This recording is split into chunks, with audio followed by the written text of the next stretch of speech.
So just before that report, we were discussing whether Hefazut al-Islami had been politicized.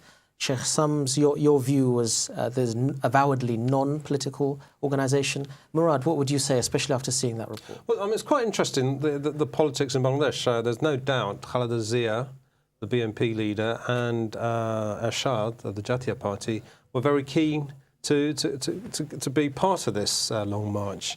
And the long marchers made it quite clear that they didn't want them to be part of it. So we've got to distinguish between Islamic demands made from those who don't want to partake in the party political processes, affiliate to parties as such, and make demands of the political process. And, you know, the reason why this has all been set in motion is the accusations of war crimes have clearly made pointedly to Islamist traditions from the Jamaat. And I think that the people involved in Long March have also made it clear that they're not part of that. They're right to make these demands. It's an election year. There's a reason why all this is kicked off. So let's not lose sight of that. I do think fundamentally Bangladesh moves between these two polars. When are we Muslim first and Bengali second? If I've heard all the stories from my grandparents and my father when he was alive, you know, most Bengali Muslims were happily saying Pakistan Zindabad in 47, but by 71 were saying Joy Bangla. And I think you've got similar tension. What we have to do is just be aware of it and live within those terms. Okay. Well, I'm going to bring it back to you, Sheikh Shams. The argument here about the bloggers and so on, we've seen about the blasphemy laws. What do you think should be happening next? Do you think that even though this avowedly non-political organisation, as you're saying, has made these claims, made these goals, do you think it's going to go anywhere? How realistic do you think this is? I think that the Hefazut Islam people have mainly come out into the open with a broader set of demands, of course. Initially, because of the bloggers and what they had been saying. But also, if you look at the 10th of March, detailed statement made by the Amir of Hefazut Islam, Sheikh Ahmed Shafi, he also said that, he also indicated in his statement that what was going on with the bloggers and what appeared to be a willingness to kind of protect the bloggers and what was going on in Shahbag was symptomatic of a very, very strong leftist kind of communist influence on the government. And he cited statements by parliamentarians, very kind of strong anti-Islamic statements by parliamentarians in Parliament, statements by the Deputy Speaker of Parliament, you know, and others, as evidence that there is a problem within Awami League of like an anti-Islamic tendency, as opposed to being, you know, they claim to be a secular party as opposed to being neutral towards religion. Although there have been arrests of some of the bloggers over that. Over the period, I think 4 have been arrested. So it does look like there's been a response. How would you take that, Murad? Well, yeah, I mean, the Sheikh Hasina has done an interview, I understand, where she said, where she was asked this, and she says quite clearly that she feels that the law can deal with these issues. It's about balance. Do you have a religious state dealing with issues of insults and hurt and what have you, or do you do it from a secular tradition and then interpret it in those contexts? I am of the latter view, and I'll tell you why, because I think it's much easier to deal with minority concerns and issues in that framework as long as you treat people equally. I think we don't have to look very far to see how it unravels if you just solely have it in a supposedly Muslim Islamic context, and you just got to look at Pakistan.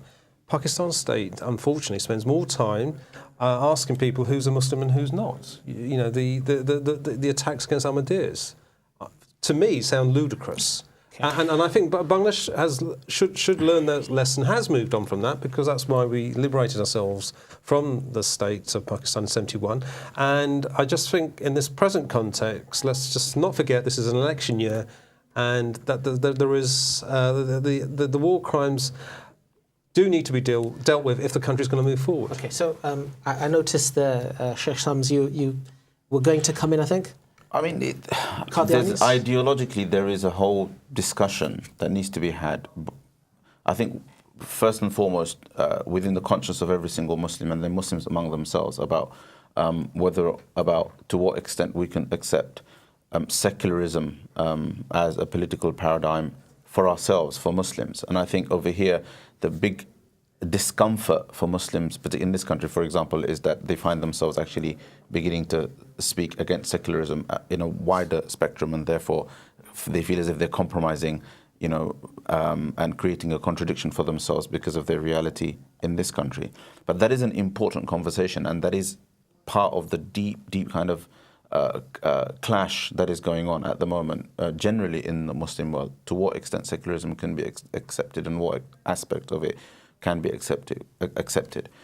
Practicing Muslims generally tend to reject it, and I think that's where you have the problem. And part of the problem in Bangladesh is that while there has been this acceptance of secularism as being part and parcel of the Bangladeshi political fabric, a clear kind of opposition on the streets against that hasn't come out because of the fact that the parties have so far been neutral with regards to how they treat Muslims and how they treat Islamic symbols and so on and so forth. That doesn't seem to be the case with Awami League now, hence this issue. So I'm going to read out some of the demands, and maybe we can discuss a few of these. The first, to reinstate absolute trust and faith in the Almighty Allah and the Constitution, to ensure maximum punishment for those who insult Islam, the Prophet Muhammad ﷺ, and Muslims, to remove all anti-Islam women acts, the godless education system and mandatory Islamic studies. There's a series of things there. They go quite broad. They're not necessarily focused onto one thing. And obviously the conversation has been about war crimes initially. This is turning into something which is more about Islam and secularism, I guess, in its essence. Would you agree with that? Yes, and I think that is what's now coming out into the forefront. I think we wouldn't have had this situation had there not been this perceived attack against Islam by Awami League, and then obviously manifested in Chahbag and so on and so forth, although the two claim to be separate. So I think up until now there has been a tolerance of secularism but within the pro-Islam community that has now been broken because of what's basically happened. Murad. Well, I do think actually one's got to take a historical perspective. I mean, for example, the Awami League was called the Muslim Awami League originally, and there are very good reasons why it felt it needed to move forward. To become secular. Because actually, if you come from one particular religious faith, you're going to exclude others. Bangladesh is a vastly Muslim majority country, so people should feel comfortable in the knowledge of that. We've actually been losing our minority communities, whether they be Hindu or Buddhist, and if anything, actually they've been one of the targets of a lot of the violence, very, very unfortunately, and I think people have got to take responsibility for that. It's approach, and I think if there is an approach, and I think experience has told us from our involvement in the Pakistani state, is that in some ways a secular tradition, as long as it values everyone equally, will make sure that the majority's views are maintained, but also importantly, not lose sight of the minority communities. We are minorities here in the UK. We should understand that. If we don't understand that, no one else is going to understand that more than us back in our ancestral homes. Well, I just wanted to say that we don't have a lot of time, so I'm going to let you wrap up now, just to make some final comments before we move on. I think, first of all, historically, Islam has proven that within the Islamic political framework, minorities are tolerated almost as much as in secular governments of today. It also isn't true that all secular governments tolerate religious groups in the way that Britain does. I think that's one thing. The second issue, and I think Bangladesh is kind of seen to be going down that route. So I think we need to be. I think we need to have this type of conversation. Bangladeshis need to have this conversation in order to be able to move forward. Thank you so much. Murad, you haven't got much time, 20 seconds there. I feel the war crimes do need to be dealt with. If we had this kind of unfinished business from World War II here in Britain, believe you me, it would have been dealt with. As soon as we deal with this, the better for Bangladeshis. I know Bangladeshis work hard, don't get much out of the state, and they should do. And I look forward to the day that we can put a line under this and move forward. Okay. And this is all really happening in a particular context because it's election year, and I believe you me, a lot of this will be dealt with after that's happened. Well, thank you so much to both of my guests for your comments, and I would say that we're going to cover this topic in more detail as the series continues. Looking ahead to Friday, we'll be doing another show about Bangladesh in crisis, and we'll be talking about the economy, talking about stability, talking about Bangladesh's potential. What is it that Bangladesh is able to achieve? And when we see the strikes, when we see the industrialization issues, the power issues, those are the kind of things that we can talk about on Friday. I hope that you'll join us as we go for another show on Bangladesh in crisis. Thanks again to my guests, Sheikh Shams, and also to Murad Qureshi. Thank you so much. You're welcome. Thank Join you. us soon.